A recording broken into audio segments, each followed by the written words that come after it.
은혜 받고자 하는 말씀은 제자들의 신앙 상태, 이런 말씀이 되겠습니다. 이 제자들은 보통 제자들이 아니고 12사도, 예수님이 직접 뽑아서 세운 12사도로서 수많은 업적을 남긴 그런 사람들입니다. 이제 이 12사도를 통해서 천국 복음, 예수님의 구원의 소식이 세계 만방으로 전파되어 가지고 오늘날 우리들에게까지 그 복음, 그 예수님이 전파돼서 우리가 그 예수님을 믿어 가지고 천국 백성이 된 겁니다. 이런 위대한 업적을 이룬 사도들, 얼핏 생각하면은, 그 사도들은 태어날 때부터 아주 좋은 믿음을 가지고 태어났고, 또 아주 좋은 믿음의 가정에서 신앙교육을 잘 받으면서 자랐겠지. 또는 그들의 사도로 세움받을 때 완전한 믿음을 가지고 있었기 때문에 그래서 사도로 세웠겠지. 이렇게 생각할 수도 있는데 그런 것은 전혀 아닙니다. 우리가 잘 아는 대로 12사도 중에 이미 3분의 2가 넘는 사도들이 갈릴리 어부 출신입니다. 지금은 이제 첨단 과학이 발달돼서 몇십만 톤 배를 과학적으로 여러 가지 기술을 익히고 취득해 가지고 하지만 그때 당시는 그저 노나 적고 또 크다고 그래야 돛담배 달아서 했기 때문에 아주 천대받고 멸시받는 직업이 어부였습니다. 그저 다른 말로 하면 뱃, 놈 이런 소리를 듣는 그런 사람들이었어요. 그러니까 그들의 가정 환경, 믿음의 환경이 좋았다고 볼 수가 없어요. 어떤 좋은 신앙의 교육을 받고 자랐다고 볼 수가 없습니다. 오히려 오늘날 우리들과 비교해보면은 우리보다 더 열악한 환경에서 자라거나 그저 비슷한 그런 환경에서 자란 겁니다. 그래서 그들의 신앙이 한꺼번에 온전히 좋아져 가지고 어떤 사역을 감당하거나 업적을 이룬 게 아니고 처음에는 우리와 비슷한 그런 연약한 신앙들이었는데 점점 시간이 가면서 온전한 믿음으로 자라나가지고 이렇게 큰 업적을 이루었다, 그겁니다. 이제 오늘 말씀만 보더라도 예수님께서 사람들에게 버림을 당하고 고난을 당하고 십자가에 죽었다가 다시 살아날 것을 말씀하셨습니다. 그런데 32절에 보면은 32절 다 같이 읽어보겠습니다. 그러나 제자들은 이 말씀을 깨닫지도 못하고 묻기도 무서워하더라. 자, 보세요. 예수님이 말씀하셨는데 깨닫지도 못하고 저 무슨 뜻인가? 묻기도 무서워하더라, 그거예요. 그래서 이제 이런 현장의 말씀에서 우리가 얻어야 할 교훈은 무엇인가? 여러 가지가 있는데, 첫째로 사도들도 처음에는 우리와 비슷한 연약한 믿음이었다, 그겁니다. 어쨌다고요? 우리와 비슷한 연약한 믿음이었다. 사도, 그러니까 그냥 태어날 때부터 완전한 믿음을 갖고 그런 좋은 환경에서 신앙의 교육을 받고 그래가지고, 그래서 사도가 된 것이 아니고. 자, 보세요. 이때 당시는 지금 이 사도들에게 다른 사람이 전하는 게 아니었어요. 목사가 전하는 게 아니었어요. 무슨 선지자나 누가 전하는 게 아니었어요. 성령이 충만하게 역사하시고 전지전능하신 하나님의 아들 예수님께서 직접 말씀을 가르치십니다. 그런데도 그 말씀이 깨달아졌다고요? 안 깨달아졌다고요? 깨달아지지가 않아요. 묻기도 무서워하더라. 그 말씀을 잠깐 생각해 보니까 아이고 그렇게 되는 거 싫어. 근데 여기서만 처음 말씀한 게 아니고 마가복음에서만 해도 8장 31절을 보겠습니다. 마가복음 8장 31절 인자가 많은 고난을 받고 그 다음에요 장로들과 대제장들과 서기관들에게 버림받아 죽임을 당하고 사흘 만에 살아나야 할 것을 비로소 저희에게 가르치시되 드러내놓고 이 말씀을 하시니, 물론 사사롭게는 기록되지 않게 사사롭게는 이런 말씀 하셨다. 그러나 공식적으로 제자들을 향해서 가르치실 목적으로 공식적으로는 이때 처음 말씀을 했어요. 이때. 그리고 또 마가복음 9장 9절부터 보면은 마가복음 9장 9절요. 저희가 산에서 내려올 때에 예수께서 경계하시되 인자가 죽은 자 가운데서 살아날 때까지는 본 것을 아무에게도 이르지 말라. 죽은 자 가운데서 다시 살아난다는 거예요. 저희가 이 말씀을 마음에 두며 서로 문의하며 죽은 자 가운데서 살아나는 것이 무엇일까 하고 이에 예수께 묻자와 가로되 어찌하여 서기관들이 엘리야가 와서 먼저 와야 하리라 하나이까. 가라사대 엘리야가 과연 먼저 와서 모든 것을 회복하거니와 어찌 인자에 대하여 기록하기를 많은 고난을 받고 멸시를 당하리라 하였느냐. 여기서도 죽었다고 그걸 말씀하셨고 다시 살아난다고 말씀하셨고 고난과 멸시를 당한다고 말씀하셨어요. 그러니까 오늘 마가복음 9장 지금 31절에서는 세 번째, 공식적으로만 세 번째 말씀하신 거예요. 한 번도 아니고 두 번도 아니고 예수님이 직접, 성령님이 충만하신 예수님이 직접 말씀을 하시는데도 제자들은 깨달았다 못 깨달았다? 깨닫지 못했어요. 묻기도 무서워했어요. 그러니까 이때는 이미 사도로 세움 받은 때입니다. 그런데도 오늘날 우리는 어떻습니까? 우리도 같은 성경 말씀을 몇 번씩 들어도 깨달아지지 않고 이해가 안 될 때가 많아요. 곧 이때 사도들이나 우리나 어쩌다 엇비슷하다 그거예요. 사도들이라고 해서 태어날 때부터 완전한 믿음, 모든 걸 다 깨닫고 태어난 게 아니고 예수님이 직접 세 번씩이나 말씀하셔도 깨닫지도 못하고 묻기도 무서워할 만큼 그런 연약한 신앙들이었다 그거예요. 오늘도 어떤 일들을 하라고 하면 그렇습니다. 난 아는 것이 있어야 말이죠. 지식적으로 많이 알아야 되는 게 아니에요.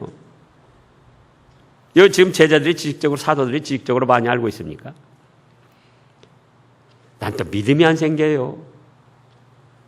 교회 다닌 지는 여러 해 됐는데 도대체 믿음도 약하고 아는 것이 있어야 말이죠. 겸손해서 그런 건 좋은데 그러나 그렇게 핑계대고 마무리할 게 아니에요. 저는 그래요. 이런 말씀들을 볼 때 한 가지는 한심한 생각이 들어요. 야, 사도들이라는 것들이, 예수님께서 직접 말씀하시는데도 세 번 말씀하셔도 깨닫지도 못하고 묻기도 무서워. 나 같으면 그냥 한 번 말씀해도 깨닫고 이해가 되겠다. 그런 생각이 드는가 하면은 그건 교만한 생각이고, 그 다음에 무슨 생각이 되느냐? 위로가 되고 소망이 돼요. 왜냐? 사도들도 처음에는 이렇게 연약한 믿음, 예수님이 직접 말씀하셔도 깨닫지도 못하고 묻기도 무서워하는 그런 연약한 상태였구나. 그럼 나도 아직 아는 것이 없고 온전히 깨닫지 못하고 완전한 믿음에 서 있지 못해도 나도 뭐가 있다? 소망이 있다. 그 소망이. 나도 소망이 있다. 여러분 그렇지 않습니까? 예. 여러분도 소망이 있어요. 타고나면서부터 무슨 완전한 믿음을 가지고 성경 66권 신앙의 지식에 통달해야만 되는 게 아니에요. 두 번째로는 사도들도 고난당하는 건 싫어했더라 그겁니다. 뭘 싫어해요? 고난당하는 거. 대부분의 사람들이 하나님을 섬기며 예수님을 믿으면 육신적으로 축복을 받고 만사 형통되기를 바라고 믿음 생활을 하려고 합니다. 그리고 고난당한 다음에 다 싫어하고 듣기를 싫어하고 받기를 싫어하고 마음에 두기를 싫어하고 그저 육신적으로 형통하게 잘 돼서 축복받는 그걸 생각한다 그거예요. 그런데 오늘 말씀을 보니까 누구도 그런 생각을 하더라? 사도들도 그런 생각을 하더라 그거예요. 조금 전에 찾아본 마가복음 8장 거기서 보면은 그때 그 예수님의 말씀을 듣고 베드로가 뭐라고 했습니까? 아이고 주님 그게 무슨 소리입니까? 예? 주님이 왜 고난을 당하셔야 됩니까? 왜 죽으신단 말이에요? 결코 그런 일이 일어나서는 안 됩니다. 적극적으로 만류를 했어요. 근데 예수님이 그때 하신 말씀은 뭡니까? 아이고 잘하였다 착하고 충성된 종아 그게 아니에요. 사단아 내 뒤로 물러가라. 너는 나를 넘어지게 하는 자로다. 네가 하나님의 일을 생각지 않냐고 사람의 일을 생각하는도다. 그러면서 꾸짖으셨어요. 베드로가 생각할 때도 하나님의 아들 예수님 우리가 믿고 따르는 예수님이 왜 고난을 당하느냐? 예? 고난 당해서는 안 된다. 왜 또 죽임을 당하느냐? 죽임을 당해서도 안 된다. 그것은 곧 자기도 고난 당하기 싫고 자기도 죽임 당하기 싫으니까 그렇게 했던 거예요. 그러니까 이때 제자들의 상태를 보면은 예수님이 말씀하시는 걸 왜 깨닫지도 못하고 묻기도 무서워하느냐? 고난 소리하니까. 예수님 믿어가지고 좀 육신적으로 축복받고 형통하게 잘 되려고 그런 기대감도 있었는데 이건 뭐 고난당한다고 하니까 그 말씀 자체를 듣기를 거부하는 거예요.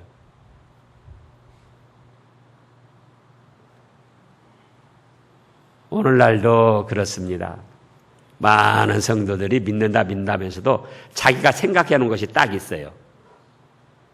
그래가지고 하나님의 말씀을 종들이 증거할 때에 선포할 때에 자기가 생각한 것하고 맞아들으면은 그렇지 아멘 하고 자기가 생각한 거고 안 맞아들으면 아예 듣기를 거부합니다. 마음에 받기를 거부해요.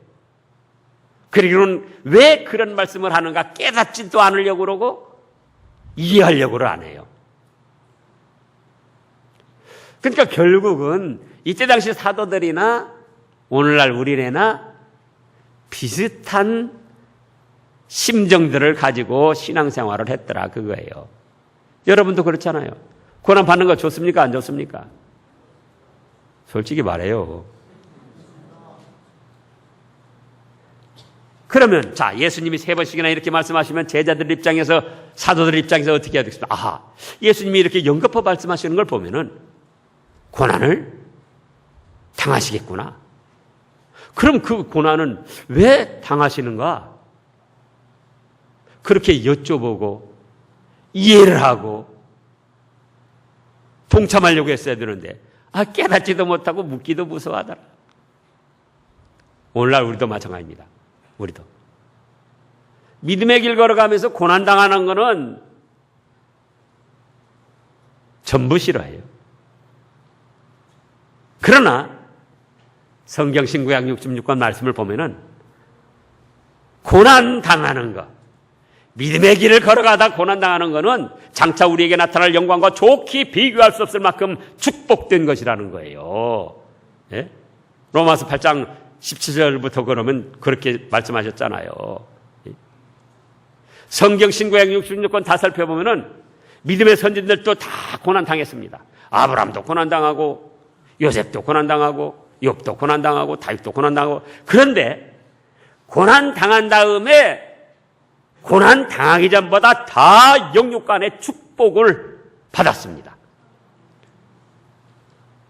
아브람만 하더라도 자, 본토 친척 아비 집 떠나라고 할 때 그게 고난입니까? 평안입니까? 고난이에요. 정들이 살던 본토 친척 아비 집 떠나라는 거예요. 정처도 없이. 갔더니 뭘 만났습니까? 흉년을 만났습니다. 얼마나 그 흉년이 심한지 굶어 죽을 위험에 놓여가지고 자기 아내를 이집트 왕에게 뭐라고 소개했는가? 내 누이 동생입니다. 그래가지고 그 왕이 자기 아내 데려다가 첩으로 삼으려고 그랬던 거 아니에요. 그러나 그런 고난을 겪고 난 다음에 어떻게 됐습니까? 더 잘 됐어요. 더 잘 돼. 요셉이는 어떻게 됐습니까? 자기 형들에게 미움을 받고 죽임을 당할 뻔하다가 노예로 팔리고 노예로 팔려가가지고 또 잘못한 것이 있어서 그랬습니까? 아니에요. 노예로 팔려가지고 또 누명을 쓰고 감옥에 갇혔어요. 설상가상으로. 기가 막힌 일 아닙니까? 거기 변호사가 없어요. 누가 요셉이 변호해 줍니까? 누가 도와주는 사람 한 사람도 없어요. 종으로 팔려온 사람, 보디발 시위대장, 경비대장, 청와대 지금 경호대장이 잡아 가뒀는데 감히 누가 거기 변호를 해주고 도와주냐 말이에요. 그런데 그 억울하게 감옥에 갇혀서 누명을 쓰고 감옥에 갇혀서 그 고난을 잘 참고 나가니까 그것이 뭐가 됐냐? 이집트의 총리 대신이 되는 발판이 됐더라 그거예요. 예? 믿음의 길에서 당하는 고난은 고난으로 끝나는 게 아닙니다. 그 고난을 믿음으로 잘 감당해 나면 그 다음에는 반드시 하나님께서 몇 갑절에 축복을 해 주시는 거예요. 생각을 해보라고요. 노예로 팔린 사람이 어떻게 총리가 됩니까? 그러나 그 고난 과정을 거치지 않았더라면 그렇게 될 수가 없어요. 다윗도 얼마나 많은 고난 당했습니까?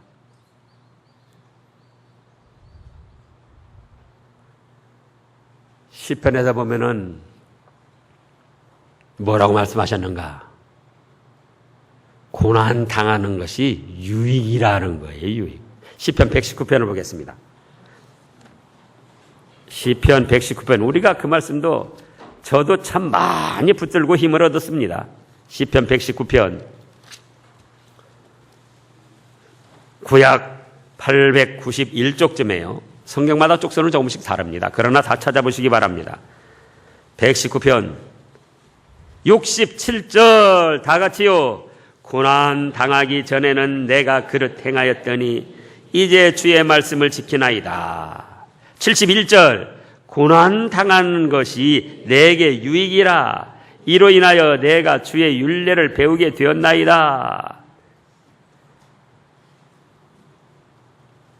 고난을 당하지 않으면 사람이 자기 잘난 맛으로 마음대로 행합니다. 하나님의 말씀을 거역하면서 마음대로 행해요. 죄를 지면서. 근데 고난을 당하고 보니까 이 고난이 왜 왔나? 아하, 내가 뭘 잘못해서 하나님이 돌봐주시지 않아서 왔구나.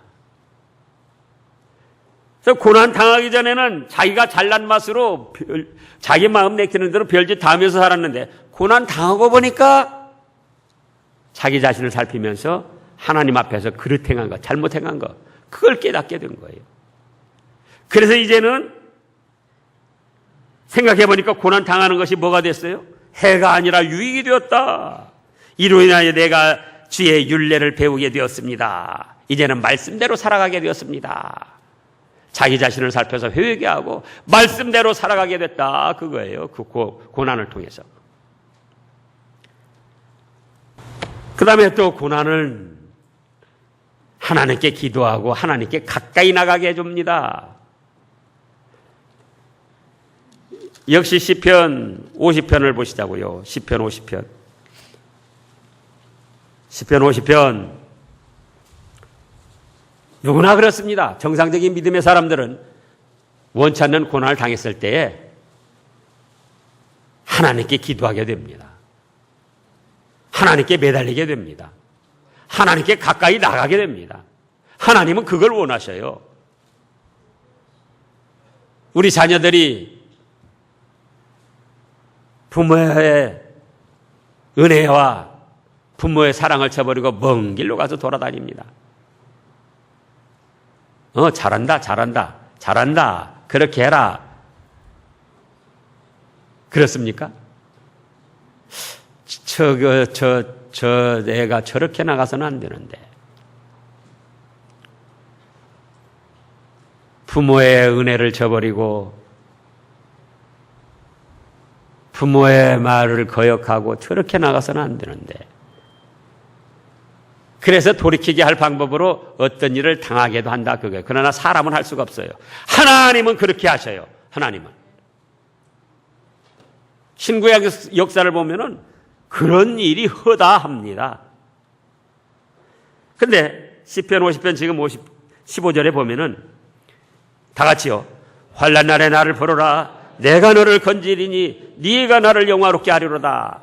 환난, 고난, 풍파, 시험, 질병, 사고 당했느냐?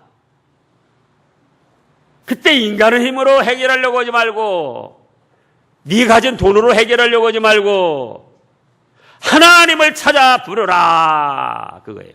하나님께 찾아 나와 기도해라. 네? 그러면 하나님이 뭐라고 하셨습니까? 내가 너를 건져주겠다. 내가 너를 건져주겠다. 그래서 네가 나를 영화롭게 섬길 것이다. 목사인 저도 마찬가지입니다. 어려움 당하면 그걸 통해서 하나님께 기도하고 하나님께 더 가까이 나가는 거예요. 그러면 또 하나님이 붙들어 주시고 은혜를 주십니다. 그래서 힘을 얻어서 또 그 어려움을 이겨내는 거예요. 어려움을 이겨내면 승리자가 되는 겁니다. 고난당하신 나쁜 것이 아니에요. 그 다음에 또 고난을 통해서 하나님의 사랑을 체험하게 하십니다. 지금 시편 50편 15절에도 마찬가지고, 자, 그 전에 욥기서 5장을 보겠습니다. 성경 여러 곳에 히브리서 12장에도 그런 말씀이 있고 욥기서 5장 17절 볼지어다 하나님께 징계받는 자는 화가 있나니 복이 있나니 너는 전능자의 경책을 없이 여기지 말지니라. 하나님은 아프게 하시다가도 싸매 주시고 하나님은 상하게 하시다가도 그 손으로 고쳐주시더라 그거예요. 예? 그러니까 고난을 당하면 그때 하나님께 나아가서 기도하고 매달리면 하나님이 어때요? 아프게 하시다가도 고쳐주시고 상하게 하시다가도 싸매주시는 사랑을 베풀어 주시더라 그거예요. 예? 그래서 고난당해서 하나님께 매달리고 하나님께 나아가서 기도하고 도움을 청하면은 거기서 하나님이 베풀어 주시는 은혜를 받아지고 아하, 하나님이 나를 사랑해 주시는구나. 그걸 깨닫고 또 힘을 얻게 되는 거예요. 그걸 깨닫고. 그래서 고난을 당하도록 성도들에게 허락하신 거예요. 예수님이 당하신 고난은 우리들의 죄값을 짊어지고 당하신 고난입니다. 자기가 잘 되려고 당하신 고난이 아니고 어때요? 우리들의 죄값을 대신 짊어지고 당하신 고난이에요. 그러니 예수님의 고난이 없었다면 우리는 우리 죄값을 해결할 수가 없었던 거예요. 그러니까 제자들이 그걸 이해를 못해서 예수님 어째서 고난을 당하신다고 하십니까? 좀 자세하게 알려주세요. 그랬다고 할 때 예수님이 자세하게 알려줬으면은 내 죄값 때문에 예수님이 그런 멸시천대 고난을 당하시는구나. 주님 감사합니다. 그렇게 됐을 텐데 고난 당한다고 하니까 어째요? 육신적으로 잘 되고 만사형통 되려고 예수님 믿었는데 왜 고난 당한다고 그래? 난 듣기도 싫어, 그 고난. 그리고 깨닫지도 않고 묻기도 싫어했더라. 그러니까 우리와 비슷합니까? 비슷하지 않습니까?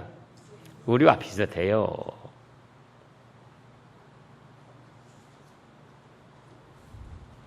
세 번째는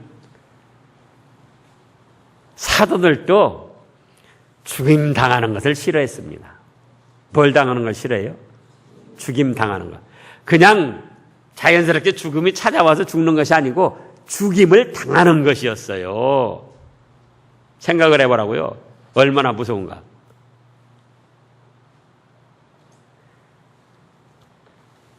어떤 생명이든지 태어나고 출생할 때는 다 축하해주고 좋아하고 기뻐하는데 죽는다. 그러면은 싫어하고 불쌍하게 여기고 슬퍼합니다. 더군다나 33살 젊은 나이에 죽임을 당하는 겁니다.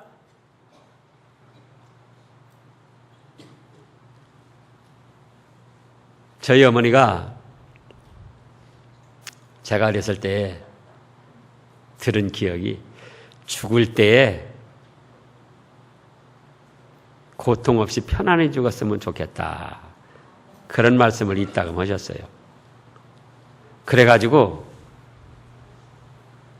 총 맞아서 단숨에 딱 죽는 것처럼 그렇게 죽었으면 좋겠다. 그런 말씀도 하셨어요. 근데 왜 그랬냐면은 저희 할아버지가 돈이 많아가지고 여자를 여러 여자 거느렸어요. 근데 그때 당시 그 할머니들이 이제 할아버지는 나이 많으시니까 돌아가시고 젊은 할머니들이 있었는데 치매가 걸려가지고 저희 어머니가 그 몇 분 되는데 그거 다 수발을 들은 거예요. 그러니까 그러면서 너무나도 자기가 그냥 고생을 많이 하고 느꼈던 거예요. 그래서 죽을 때 그냥 고생 않고 그렇게 죽었으면 좋겠다.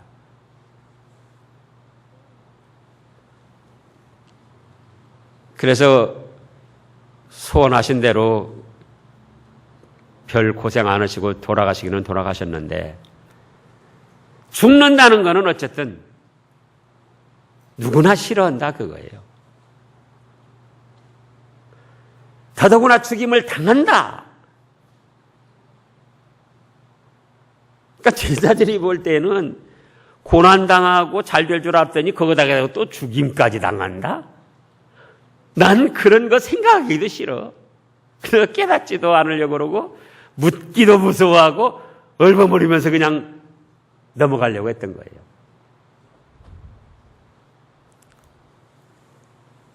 우리는 어떻습니까? 죽음에 대해서 어떠냐 그거예요.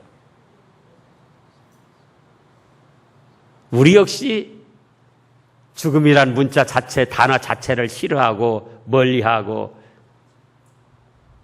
또 죽음 앞에서는 서글퍼하고 예? 불쌍해하고 그런 연약한 믿음이 아닌가.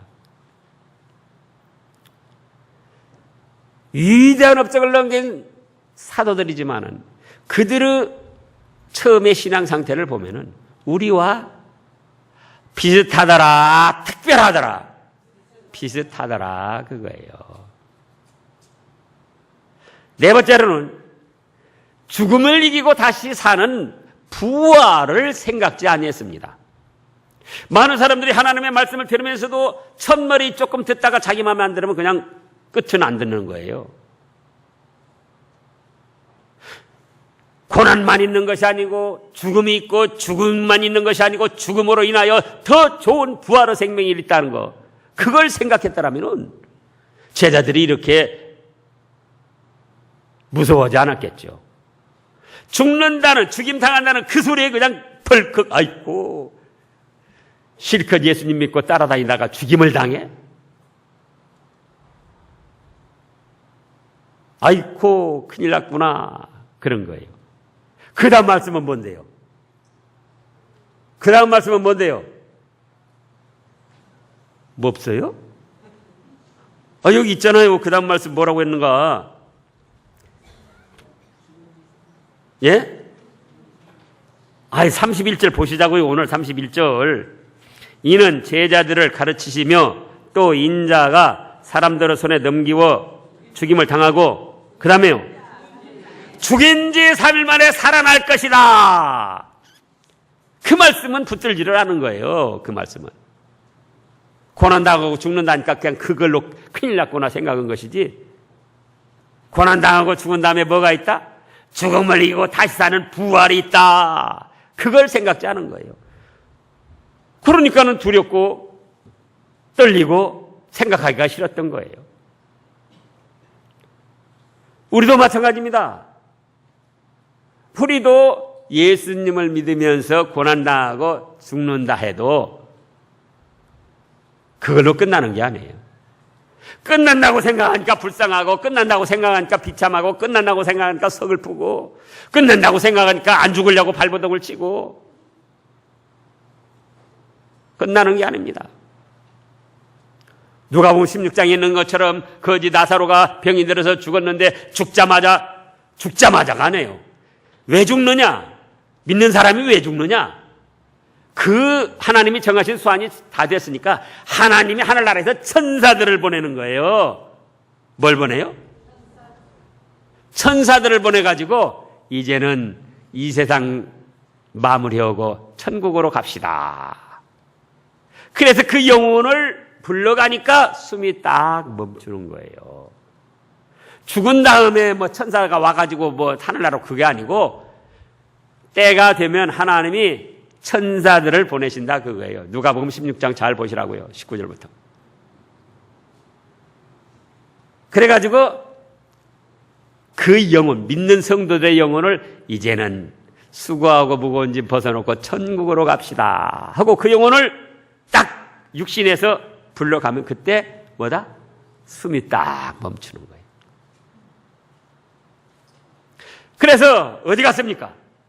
천국에 가서 천국의 대표주자가 되는 아브라함 품에서 평화를 누리며 안식을 누리며 복락을 누리고 있었던 거예요.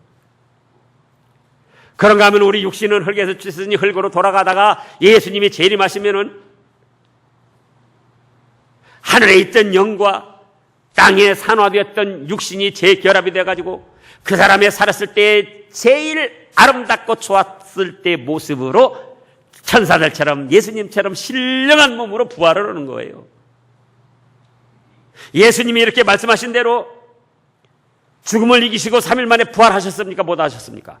부활하셔가지고 40일 동안 이 땅에 계시면서 수많은 사람들에게 죽어도 다시 산 부활의 몸을 보여주시고 자신의 말씀하신 대로 이루어진 것을 확실한 증거로 보여주셨던 거예요. 그걸 체험하고 목격한 사도들이 아하, 믿음의 길 걸어가다가 고난당하고 그대로 손해보고 끝나는 것이 아니구나. 설사 믿음의 길을 걸어가다가 죽음까지 당한다 할지라도 그걸로 끝나는 것이 아니구나. 예수님처럼 이렇게 신령한 몸으로 다시 부활해서 더 아름답고 좋은 천국의 복락을 누리는구나. 이 깨달음이 왔습니다. 이 믿음이 들어왔습니다. 그래서는 이제는 고난도 두려워하지 않고 어떤 시험 환난 풍파가 와도 그거 두려워하지 않고 죽인다 할지라도 죽음도 두려워하지 않고 사명을 감당하다가 이런 훌륭한 믿음의 업적을 남긴 것이에요. 자, 우리도 생각해야 됩니다.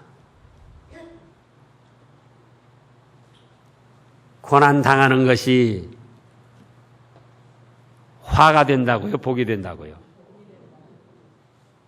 현재 믿음의 길을 걸어가다 당하는 고난은 장차 우리에게 나타날 영광과 그 축복에 좋게 비교할 수 없을 만큼 고난은 작은 것이고 받을 영광과 축복은 큰 것이다 그거예요. 예? 그걸 하시라고요. 그걸. 고난당하면 바보 천치가 되는 게 아닙니다. 고난당하려니까는 자기가 자존심도 좀 내려야 되고 자기 감정도 좀 다스려야 되고 어려운 상황에서도 좀 참아야 되고 그러나 그것이 결코 손해보거나 실패하거나 부끄러운 게 아니다 그거예요. 믿음의 길에서 당하는 고난은 하나님께서 다 기념책에 기록하셔가지고 차곡차곡 쌓아놓는 거예요. 요한계시록에 보면 그런 성도들 하나님 앞에 갔을 때 하나님이 친히 그런 성도들의 눈물을 씻겨주신다 그랬어요. 그런데 우리가 고난을 안 나가려고 하면 되느냐 그거예요. 고난은 곧 축복으로 연결되는데 고난 없이는 축복이 안 와요. 옛말에도 뭐라고 했습니까? 고진 감내. 옛날 사람들도 체험적으로 자기들이 느낀 거예요. 쓴 일이 다 하면은 단 것이 오더라. 우리에게는 더 엄청난 영광스러운 축복이 온다 그 말씀입니다. 이제 사도들의 믿음이 연약했지만은 부활하신 예수님을 목격하고 하나님의 말씀대로 되어지는 걸 그대로 목격하고 믿음을 키워서 훌륭한 믿음의 업적을 남긴 것처럼 여러분들도 연약한 믿음이라 낙심하지 말고 이제 예수님을 받아서 사도들을 본받아서 믿음을 키워서 훌륭한 믿음의 업적을 남기고 하늘에 그 찬란하고 영광스러운 축복을 받아 누리시는 여러분들 되시기를 축원합니다. 기도하겠습니다.